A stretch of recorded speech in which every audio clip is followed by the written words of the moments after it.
디모데후서 3장 1절부터 5절의 말씀을 우리가 한 목소리로 함께 읽겠습니다.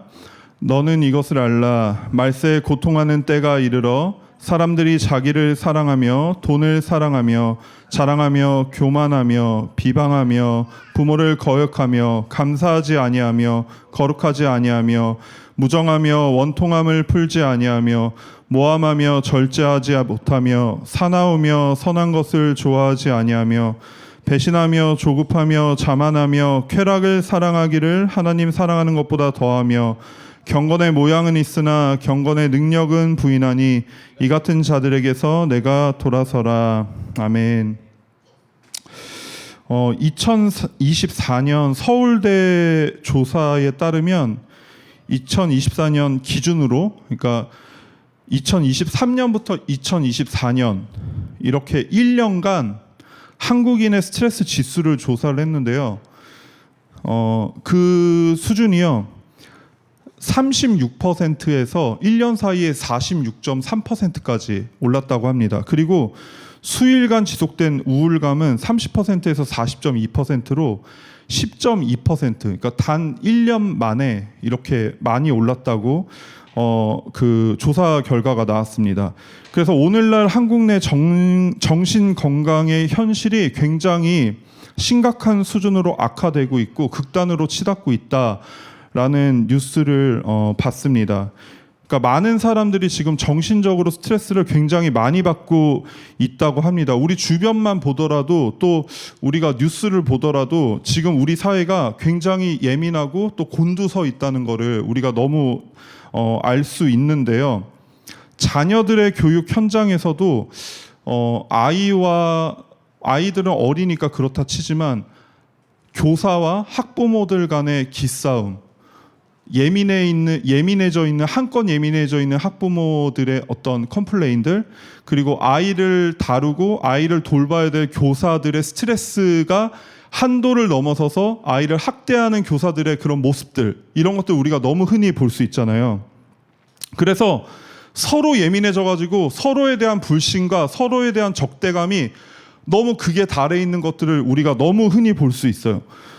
그것뿐만 아니라 우리 사회는 굉장히 불안하고 분노로 가득해서 이 사회를 살아가고 있는 사람들이 다 너무 예민해 보이는 것 같이 느껴질 정도로 이 사회를 예민한 사회다. 그래서 어느 일각에서는 그 리서치에서 조사를 했는데 최근에 이제 20대, 30대 사람들을 이제 조사를 해보니까 그 예민도, 그러니까 민감한 사람들, 누군가는 둔하게 태어나고 누군가는 예민하게 태어났을 텐데 상당히 예민한 정도로 태어난 사람들이 전체의 46%.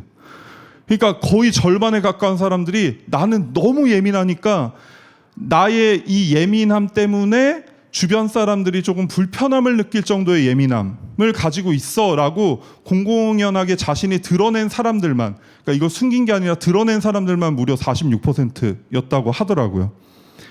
직장에서도 가정에서도 우리는 신경이 곤두서 있고 언제라도 화가 날 준비가 되어 있는 것처럼 그렇게 보이기도 합니다. 그리고 언제라도 막 분노할 준비, 언제라도 싸울 준비가 되어 있는 것 같고, 우리가 운전을 하시는 분들은 되게 공감을 하시겠지만 막 우리가 배달의 민족뿐만 아니라 마치 전투의 민족인 것처럼 조금만 뭐가 막 오면은 확 이렇게 그런 마음이 우리 가운데 막 있단 말이에요. 직장에서도 누가 건들기라도 하면은 분노하고, 가정에서도 배우자가 혹은 자녀가 조금이라도 나한테 명분을 제공하면 바로 짜증이 나고 분노를 하는. 그런데 더욱 심각한 건 내가 그렇게 분노를 하고 내가 그렇게 짜증을 내고 있다는 걸 정작 당사자는 모른다는 사실입니다. 그러니까 내가 얼마나 짜증과 예민함이 올라와 있고, 그래서 그로 인해서 뭐 주변 사람들은 물론이거니와 나 자신도 얼마나 많이 힘들고 괴로워하는지를 사람들이 많이 인지하지 못한다고 그래요. 그래서 심지어는 우리 사회가 굉장히 우울함과 불안함과 이런 정신적인 스트레스들이 굉장히 높다라는 지표가 나오고 있잖아요. 그런데 이것도 검사를 한 당사자들만 알고 있고, 그 아직 검사를 하지 않고 자각을 하지 못한 사람들까지 더한다면은 이거의 2배는 될 거다라는 그런 의견들이 굉장히 많습니다. 이 불안과 분노, 그래서 수많은 미디어나 릴스들을 보면요, 우리의 이런 예민함의 방향성에 대해서는 굉장히 많은 어떤 제시를 해요. 우리가 어디에 분노를 해야 되고 이 예민함을 어떻게 표출을 해서 나의 권리를 주장해야 되고 나를 어떻게 보호해야 되는지에 대한 정보는 굉장히 많이 제공을 하고 있어요. 이 불안과 분노를 그런데 회복할 힘은 사실 많이 제공하고 있지 않더라고요. 작은 오해도 넘어가지 못하고 상대의 잘못은 끝까지 추궁하고 반대로 나의 잘못은 끝까지 인정하지 못하는 사회의 모습을 보게 됩니다. 왜 이렇게 됐을까요? 전문가들은 이런 현상들을 성과 중심의 사회 분위기와 타인의 시선을 과도하게 의식하는 문화고 또 끝없이 경쟁하는 이 경쟁 사회가 만들어낸 결과라고 그렇게 분석을 합니다. 그런데 저는 오늘 디모데후서 3장을 읽으면서 성경은 이미 이것을 예견하고 계셨구나라는 것을 느꼈습니다. 오늘의 본문의 시작은 이렇게 말씀하십니다. 디모데후서 3장 1절에 보시면 내가 이것을 알라 말세에 고통하는 때가 이르리니 이렇게 말씀하십니다. 우리가 말세라고 하면은 마치 막 세상이 멸망하기 직전에 그런 디스토피아 같은 그런 모습들을 우리가 연상을 하잖아요. 그런데 우리가 성경에서 말세라고 하면은 교리 시간에 우리가 배웠잖아요. 예수님의 초림부터 다시 오실 그때까지를 전부 다 말세라고 한다고요. 그러니까 이미 우린 지금 말세를 살고 있는 거죠. 근데 이 말세를 바울은 이미 고통하는 때라고 부르고 있는 거예요. 근데 이 고통하는 때라고 할 때 고통하는의 헬라어 칼레포스가 단순한 고통을 의미하지 않습니다. 그러니까 이 칼레포스의 본래 뜻은 다루기 어려운, 위험한, 그리고 야생 짐승처럼 매우 위협적인 이라는 뜻을 가지고 있어요. 근데 이 용례가 사용된 곳이 마태복음 8장 28절인데요. 가다라 지방에 귀신 들린 사람들의 상태를 설명할 때 이 칼레포스가 똑같이 사용이 됐어요. 근데 그 마태복음 8장 28절에 예수께서 건너편 가다라 지방에 가심에 귀신 들린 자 둘이 무덤 사이에서 나와 예수를 만나니 그들은 몹시 사나워 아무도 그 길로 지나갈 수 없을 지경이더라 할 때 이 몹시 사나워가 칼레포스예요. 그러니까 말세 시대는 마치 야생 짐승이 날뛰는 세상과 같다는 겁니다. 너무나 사납고 예측 불가하고 통제 불가해서 아무도 그곳을 지나갈 수 없고 아무도 거기로 나아가기를 거절하는 그런 위험천만한 그런 것을 뜻한다는 거죠. 그러니까 뭐 지난 세월은 차치하고서라도 오늘을 사는 우리가 이 말씀을 보더라도 아 너무나 맞다 이렇게 고개가 끄떡여지는 말씀입니다. 지금 우리가 사는 세상은 진짜 예측 불가하잖아요. 진짜 이리 뛰고 저리 뛰는 세상인 것 같아요. 그러니까 이 세대는 굉장히 기술의 발전으로 모든 게 유택해지고 모든 게 풍요로워 보입니다. 그런데 수많은 사람들이 동시에 이 세대에 굉장히 많은 경고를 하고 있어요. 무엇을 경고하고 있냐면은 아무것도 예측하지 못하겠다. 우리의 미래가 어떻게 될지 모르겠다 이렇게 경고를 하고 있습니다. 요즘 가장 핫한 AI 기술만 봐도 그렇습니다. AI 기술이 세상을 바꾸고 있잖아요. 그런데 동시에 AI 개발자들이 계속해서 말하고 있는 게 AI 특이점이에요. 그게 뭐냐면은 통제 불가의 영역이 이제 도달했다. 그래서 이 AI 기술이 인간의 세상을 어떻게 바꿀지 나도 모르겠다. 그러니까 AI 기술을 통해서 우리가 뭐 자동차나 뭐 에어컨이나 이런 태블릿이나 전자기기 우리의 편의를 좀 도와주는 그 정도를 넘어서서 이제는 그들의 통제를 우리가 받게 될지도 모르는 그런 상황에 도달했다고 합니다. 단순한 편리 도구가 아니라 의사결정과 인간 윤리와 인간의 생존까지도 흔들 수 있는 영역에 도달했다고 합니다. 그런데 이거를 멈출 수가 없대요. 멈출 수가 없다고 하더라고요. 그냥 멈추면 되잖아요. 근데 그게 안 되는 거죠. 그뿐만이 아닙니다. 눈부신 경제 발전으로 풍요로워지는 인간은 그래서 경제가 풍요로워졌으면 그러면은 우리가 행복해져야 되는데 경제가 풍요로워졌기 때문에 어떻게 되죠? 경제만 흔들리면 사람의 존재가 요동치는 자리에 우리가 다 앉아버렸어요. 그러니까 경제가 조금 괜찮아지면 모두가 행복해지는 것처럼 느껴지고 그런데 경제가 안 좋으면 모두가 불행해지는 거죠. 모든 것이 풍요로워지면 더 행복할 줄 알았던 인간은 더 불행해졌습니다. 인간관계가 무너지고 윤리와 도덕은 상대화되고 가치 기준은 붕괴되고 교회에서조차 세상의 풍조 앞에 굉장히 무기력해지는 모습들을 우리가 때로는 볼 수 있잖아요. 그런데 바울이 말씀하고 있는 말세 때에 나타나는 그 현상들이 어떠한지 보시면은 우리가 오늘 읽은 개역개정 그대로 읽지 않고 제가 쉽게 풀어서 말씀을 드려보겠습니다. 잘 들어보세요. 사람들은 자기중심적이고 이기적입니다. 그리고 재물을 얻기 위해 모든 수단과 방법을 가리지 않습니다. 스스로 잘났다고 뽐내기를 좋아합니다. 남을 무시하고 우월감을 즐깁니다. 뒷담화로 남을 깎아내립니다. 부모의 권위를 무시하고 고집을 부립니다. 은혜를 기억하지 않고 불평만 가득합니다. 경건과 윤리적 도덕적 기준이 무너졌습니다. 남의 아픔에 공감하지 못하고 무자비합니다. 화해하지 않고 계속 원한과 앙심을 품고 삽니다. 없는 말을 지어내서 남을 곤란하게 만듭니다. 자기 감정과 욕망을 조절하지 못합니다. 난폭하고 폭력을 즐깁니다. 바르고 착한 일을 귀찮아하고 싫어합니다. 사사로운 이익을 위해 다른 이를 배신합니다. 성급하고 충동적으로 행동합니다. 뜬구름 잡듯 자기 공상에 빠져 자기 자신은 무조건 옳다고 생각합니다. 쾌락주의적인 생활 방식을 따르기를 창조주의 섭리보다 더 중요하다고 생각합니다. 잘 들어보시면 어떻습니까? 오늘날을 마치 바울이 보고 말하는 것 같지 않습니까? 너무나 오늘날의 모습과 닮아 있어요.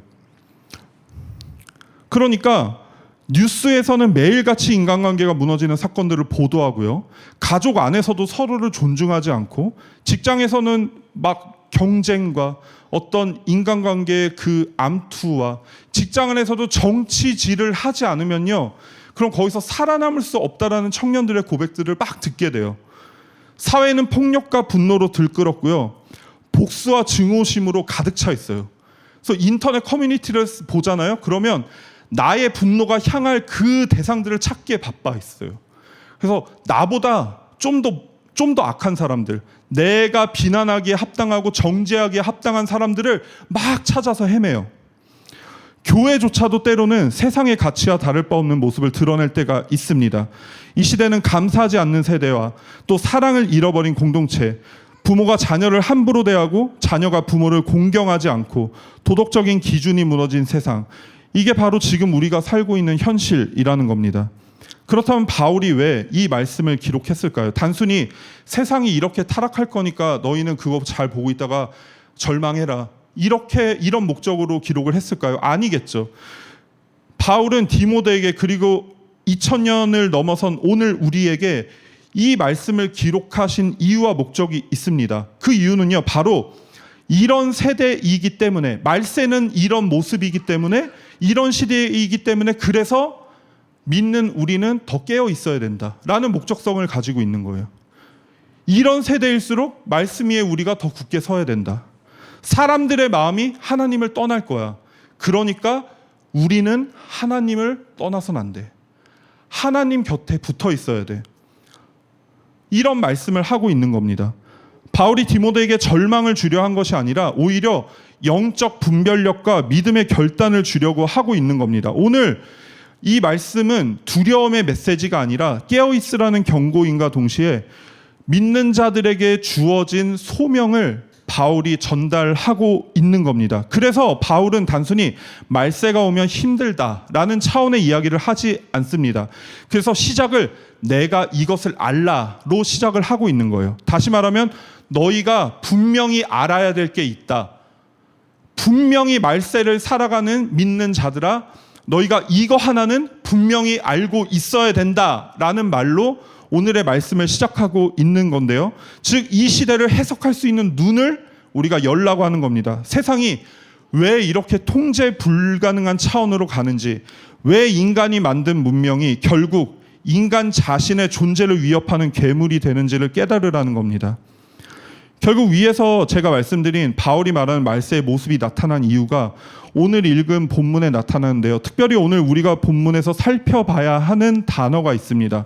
오늘 바울은 말세의 시대를 정의하는 키워드로 굉장히 중요한 단어를 꺼내놓는데요. 그건 바로 사랑입니다. 사랑. 말세의 19가지 현상을 말씀하시면서 우리가 집중해서 봐야 되는 부분이 세 군데가 있습니다. 2절에 사람들이 자기를 사랑하며 돈을 사랑하고, 그리고 4절에 쾌락을 사랑하기를 하나님 사랑하는 것보다 더하며, 이 부분입니다. 그러니까 말세에 이런 현상이 계속해서 나타나게 되는데, 이렇게 나타나게 되는 중요한 이유가 뭐냐면 자기를 사랑하고 돈을 사랑하고 쾌락을 사랑한다라는 거예요. 말세에 사랑이 사라지는 게 아닙니다. 사랑이 없어지는 게 아니에요. 사랑의 방향이 틀어져 버리는 거예요. 사람들이 사랑의 대상을 잘못 선택해 버리는 거예요. 사랑이 왜곡돼 버리는 거죠. 하나님께서 자신과 영원한 교제의 도구로 주신 사랑을요, 사람들이 다른 데 써버리는 거예요. 최초의 사랑은 어땠습니까? 먼저 태초에 하나님이 우리를 사랑하셨죠. 그러니까 사람을 지으시고 하나님께서 보기에 심히 좋으셨더라 라면서 사랑을 표현하셨어요. 그러면서 하나님께서는 사람에게도 하나님을 사랑할 수 있는 도구를 허락하셨죠. 그게 뭐예요? 선악과잖아요. 그러니까 모든 것이 가능하셔서 아무것도 필요하지 않으신 하나님께 우리가 드릴 수 있는 게 사실 아무것도 없어요. 왜? 하나님은 완전하시니까요. 그러나 선악과는 늘 보이는 자리에서 하나님의 주권을 기억하게 하는 그런 도구입니다. 그러니까 그때도 우리 목사님이 설교를 하셨듯이 그 열매를 먹지 않는 선택을 통해서 하나님께서 우리에게 완전한 자유를 주신 거잖아요. 그러니까 모든 걸 할 수 있는 자유와 그리고 하지 않을 자유까지. 한 가지의 자유만 있으면 완전하지 않죠. 하지 않을 자유까지 주신 거예요. 근데 우리가 그걸 거부해버린 거죠. 그래서 우리가 종이 됐잖아요. 노예가 됐잖아요. 그런데 그 열매를 통해서 우리는 사랑의 자유까지 하나님께서 우리에게 허락하신 거예요. 우리가 선악과를 보면서 하나님의 주권과 하나님의 사랑을 기억하고 그 열매 하나만 먹지 않음으로 인해서 하나님, 내가 당신을 사랑합니다 라는 표현을 하나님께서 우리에게 할 수 있도록, 그래서 바로 그 사랑 안에서 완전한 자유를 누리고 그 사랑 안에서 영원한 교제를 누리도록 하나님이 허락하셨어요. 그런데 그리고 동시에 사람과 사람의 사랑도 그러했습니다. 아담과 하와의 사랑을 보십시오. 아담이 하와를 처음 보자마자 이렇게 고백하죠. 이는 내 뼈 중에 뼈요 살 중에 살이라. 이게 무슨 말이에요? 단순히 나의 소유를 말한 게 아니라 여자를 보자마자 이 여자의 뼈는 나의 뼈고 이 여자의 살은 나의 살이다. 이게 뭐죠? 이 여자, 나와 본질적으로 하나 된 이 존재를 나와 동일한 귀한 존재로 여기겠다라는 말이잖아요. 그러니까 에베소서 5장 28절에 남편들도 자기 아내 사랑하기를 자기 자신과 같이 할지니 라는 말씀이 여기에서 나오는 거거든요. 자기 자신과 같이 사랑할지니. 아내를 사랑하는 것은 곧 자기를 사랑하는 것이니라. 그러면 우리가 이 말씀이 어디로 연결되는지 너무나 분명하게 나오죠. 이웃 사랑하기를 내 몸과 같이 사랑하라. 이 계명의 원형이죠. 그러니까 태초의 사랑은 하나님을 사랑하고 이웃을 사랑하는, 처음의 사랑은 그렇게 만드신 거예요. 하나님이 애초에. 그러니까 최초의 사람은 하나님 사랑과 이웃 사람이었습니다. 이것이 나중에 예수님 때에도 모든 율법과 선지자의 강령이다, 인간에게 주어진 사랑의 본래 자리다, 이렇게 말씀을 하신단 말이에요. 근데 문제는 뭐죠? 죄가 들어오면서 사랑이 왜곡돼 버린 거죠. 하나님 사랑은 뭘로 왜곡됐어요? 자기 사랑으로 왜곡됐습니다. 이웃 사랑은 돈을 사랑하고 쾌락 사랑하는 걸로 변질돼 버린 거죠. 오늘날 세상은 끊임없이 말합니다. 너 자신을 사랑해라. 네가 먼저다. 모든 심리학과 모든 교육과 문화 전반에서 셀프 케어라는 이름으로 자기 자신을 가장 우선으로 챙기라고 모두 다 가르치잖아요. 근데 우리의 마음과 우리의 정서와 우리의 감정이 거기에 너무나 동의를 하게 돼요. 저도 그런 것들을 보면 그렇지. 나를 사랑할 줄 아는 사람이 다른 사람을 케어할 줄 알고 다른 사람을 사랑할 줄 아는 거지. 이런 논리가 제 안에 계속 들어온단 말이에요. 하지만 성경이 말하는 자기 사랑과 세상이 말하는 자기 사랑이 너무 다른 거예요. 성경이 말씀하시는 자기 사랑은요, 하나님을 사랑하는 사랑 안에서 이루어지는 그래서 그 안에서 내가 하나님으로 인해서 존귀케 되는 그 사랑을 말하는 거예요. 그런데 세상이 말하는 자기 사랑은요, 네가 최고야. 모든 마음과 정성과 뜻을 다해서 너만 사랑하면 돼 라는 자기 사랑을 얘기하고 있거든요. 이웃을 사랑하는 대로 너의 감정을 소모하지 말고, 너의 재물을 소모하지 말고, 너의 시간을 낭비하지 마, 이런 걸 가리키고 있는 거거든요. 곧 자기 중심성, 모든 것을 자기 위주로 해석하고 내 감정 위주로 생각하고 나를 만족시키는 데만 집중하라는 이기적인 사랑을 얘기하고 있습니다. 이것이 바로 바울이 경고하는 말세의 모습입니다. 사랑이 사라지지 않았습니다. 사랑의 방향이 너무 잘못된 겁니다. 하나님께로 향해야 될 사랑이 자기 자신을 향하고 이웃에게 흘러가야 될 사랑이 돈과 쾌락으로 굴절됐습니다. 그렇다면 사랑이 왜곡되면 어떤 일이 벌어질까요? 성경은 분명하게 보여줍니다. 사랑이 하나님을 떠나 자기 자신한테 굴절될 때 가장 먼저 깨지는 건 관계다. 그래서 자기 자신을 사랑하라고 최초로 말한 존재가 뭐죠? 뱀이잖아요. 뱀. 그래서 창세기 3장에서 뱀이 여자에게 하는 첫 질문이 하나님이 참으로 너희에게 동산 모든 열매를 먹지 말라고 하시더냐, 이렇게 먼저 거짓말로 그들의 마음을 흔들어 놓습니다. 선악을 알게 하는 다음에 열매만 먹지 말라고 하셨지 모든 열매를 먹지 말라고 하지 않으셨거든요. 근데 마치 그런 것처럼 보이게 하는 거죠. 하나를 먹지 못하면 모든 걸 먹지 못하게 하는 것처럼. 그래서 그의 마음을 흔들어 놓은 다음에 하나님의 마음을 오해하게 만들어 놓죠. 그 다음에 여자에게 너 자신을 사랑하라고 유혹을 하는데 네가 결코 죽지도 아니하고 너의 눈이 밝아질 거고 네가 하나님같이 될 거야 라고 해요. 그러니까 아까 어땠어요? 선악과를 아담과 하와가 지나가면서 볼 때마다 하나님의 사랑을 묵상했고 볼 때마다 하나님의 주권을 묵상했단 말이에요. 그런데 이제는 지나가면서 선악과를 볼 때마다 내가 죽지도 않는다고? 볼 때마다 내 눈이 밝아진다고? 볼 때마다 내가 하나님처럼 된다고? 이걸 묵상하게 되는 거예요. 그러니까 뭐래요? 하와가 선악과를 보고 보암직도 하고 먹음직도 하고 지롭게 할 만큼 탐스럽기도 하구나. 아예 생각이 바뀌어버린 거예요. 하나님의 사랑의 마음이 무너지는 순간 그들의 마음은 자기 자신을 먼저 생각하는 자리로 옮겨갔습니다. 자신이 어떻게 될지에 집중하고 자신이 어떻게 될지에 기대하고 그리기 시작합니다. 그리고 선악과를 따먹은 후에 그들은 곧바로 하나님을 피해서 숨어버립니다. 하나님과의 관계가 깨어졌습니다. 그뿐만이 아니죠. 아담은 곧바로 아내 하와를 가리키며 말합니다. 하나님이 나와 함께 하신 그 여자가 내게 주므로 내가 먹었습니다. 그러니까 나를 대하듯이 가장 존귀케 사랑한다라고 고백했던 그 여자 탓으로 바로 돌려버리잖아요. 이 장면이 무엇을 의미합니까? 하나님의 사랑이 무너지면요, 이웃 사랑도 무너지는 거죠. 이웃 사랑의 가장 핵심 요소가 하나님 사랑인데 하나님의 사랑이 무너지니까 하나님의 관계도 무너지고 하나님과의 관계가 무너지니까 이웃 사랑도 무너지는 거죠. 스스로의 심판 자리에 앉은 요즘 사람들을 보면요, 사람들을 정죄하고 심판하기 시작합니다. 자신이 왕좌에 앉아서 파괴자가 되고 자기밖에 모르게 됩니다. 은혜는 물에 새기고 원수는 돌에 새기잖아요. 하나님을 떠난 인간은 스스로 하나님이 돼서 기준을 세웁니다. 그래서 시대와 문화에 따라서 옳고 그름이 달라지죠. 상황 논리에 따라서요. 어제의 악이 오늘은 선이 되고요, 오늘의 악이 내일은 선이 되고요, 또 오늘의 죄가 내일은 권리가 되고, 이런 세상에 우리가 살고 있잖아요. 이것이 바로 윤리에 상대하고 결국 참된 기준이 사라지고 사람마다 자기 소견에 옳은 대로 행하는 혼란이 찾아오게 됩니다.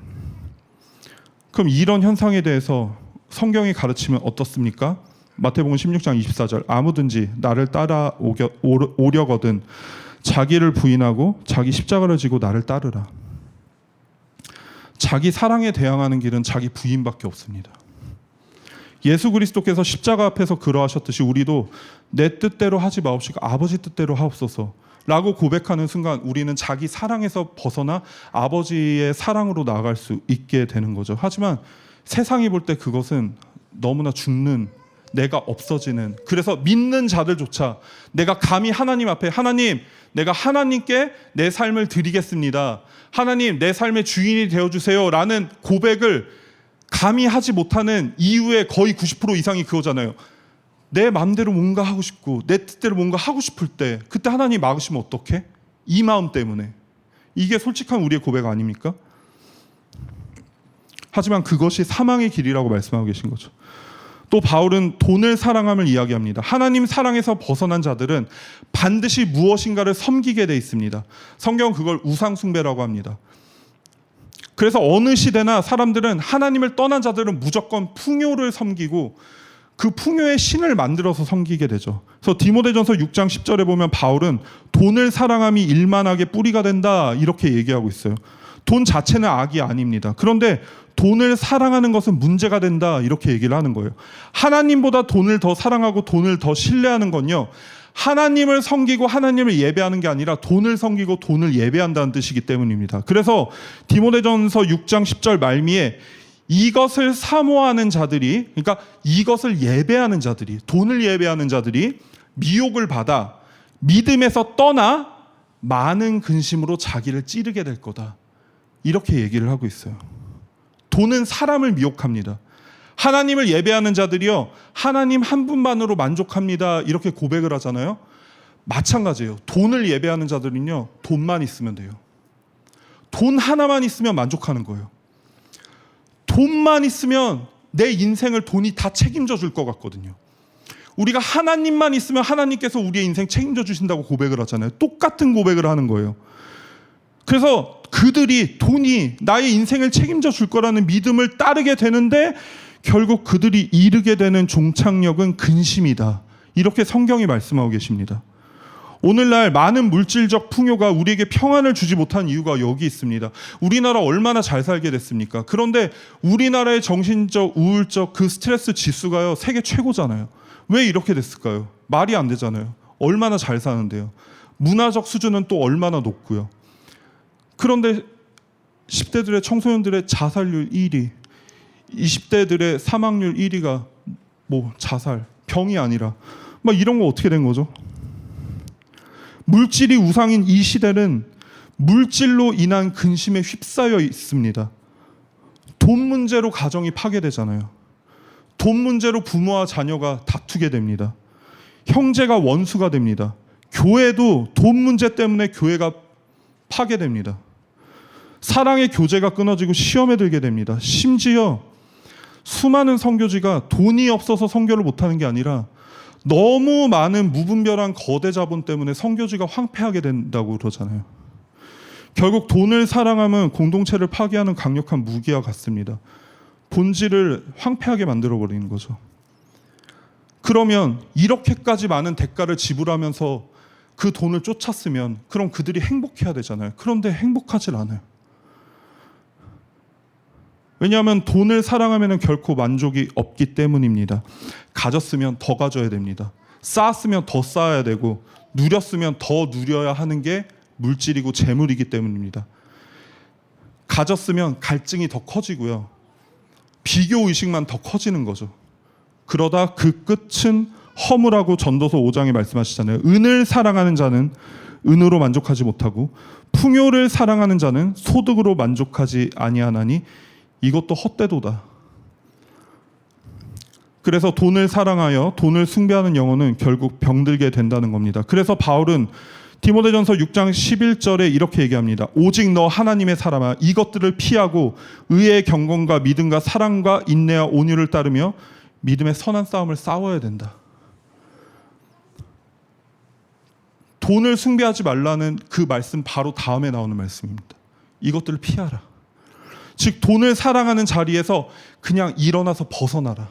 그 자리에서 싸우지 말고 그냥 벗어나라. 그리고 다시 하나님의 말씀을 따라서 나아가라. 그게 선한 싸움이다. 이렇게 말씀하시는 거예요. 마지막으로 세 번째, 바울은 왜곡된 사랑으로 쾌락 사랑을 말합니다. 여기서 쾌락을 뜻하는 헬라어 헤도네의 성경적 용례를 보시면요, 단순한 즐거움을 넘어서 예수 그리스도의 진리에서 멀어지게 하는 즐거움, 쾌락을 뜻합니다. 이것을 다른 곳에서는 정욕으로 해석을 했습니다. 쾌락은 원래 하나님께서 인간에게 주신 선물입니다. 좋은 것을 보면 우리한테 즐기게 하셨고 맛있는 것을 먹으면은 너무 행복하게 하셨잖아요. 그리고 세상의 아름다움을 보면은 우리가 너무 행복해하면서 자연스럽게 하나님을 떠오르게 하셨고, 그러니까 창조주와 누릴 수 있는 굉장히 행복한 도구로서, 통로로서 우리가 하나님께서 우리에게 허락하신 그런 너무나 좋은 도구인데, 이것도 하나님 안에서 누릴 때 가장 안전하고 즐겁지, 하나님을 벗어나서 누리는 쾌락은 결과적으로 파괴와 저주로 이어진다는 겁니다. 가장 대표적인 게 성적 쾌락이잖아요. 하나님의 언약 안에서 부부가 누리는 성적 친밀함은 생육과 번성의 축복으로 이어지고 서로의 몸을 존중하며 사랑의 유대감을 깊게 만듭니다. 그러나 성적 쾌락만을 추구하는 성행위는 수치심과 두려움, 관계와 인격의 파괴를 야기하고 생명의 잉태조차 축복이 아니라 저주처럼 느끼게 하죠. 부와 물질도 마찬가지입니다. 섬김과 나눔의 도구로서, 우리가 청지기로서 하나님의 뜻대로 사용할 때 이것은 우리에게 커다란 즐거움과 행복의 도구가 되지만, 탐욕과 과시와 그 쾌락의 도구로 쓰여지는 부와 물질은 불안과 다툼과 불의를 낳습니다. 이 밖에도 우리가 쾌락을 위해서 사용하는 많은 도구들이 있습니다. 미디어, 게임, 술, 무분별한 여행, 또 그걸 넘어서서 요즘에 가장 문제가 되는 게 마약. 인간의 가장 원초적인 육체 쾌락을 극한으로 추구하는 마약.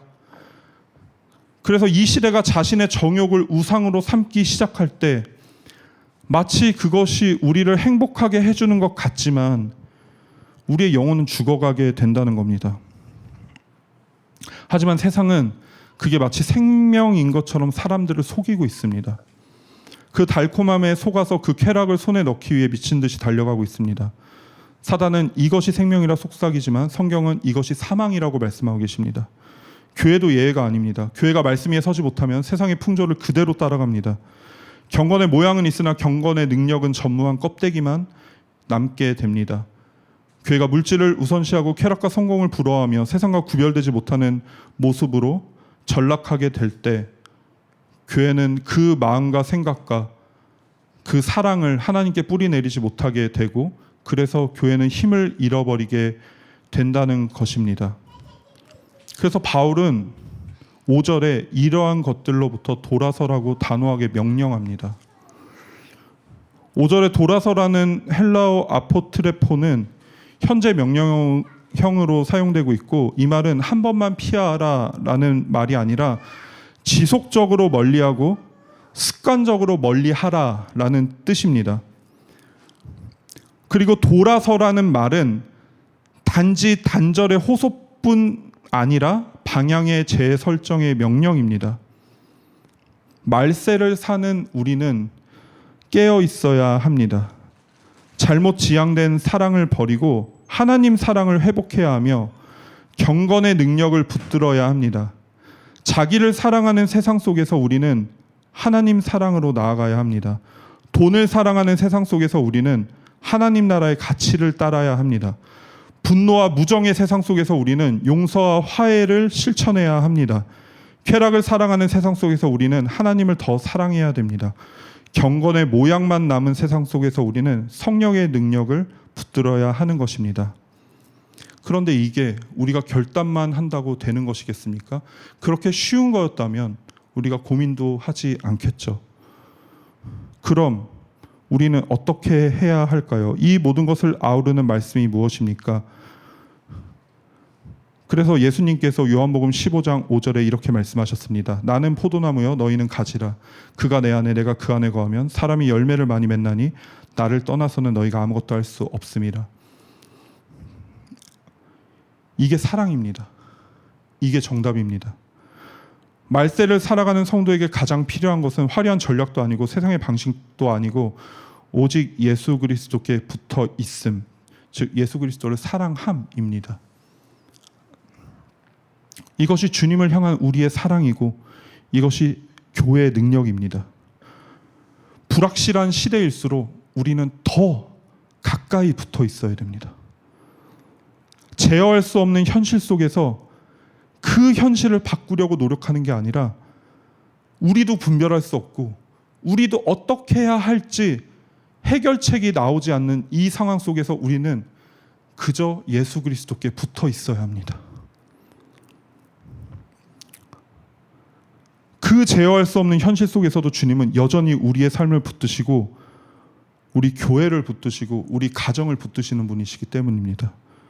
그리고 그 가운데 반드시 길을 내시는 분이십니다.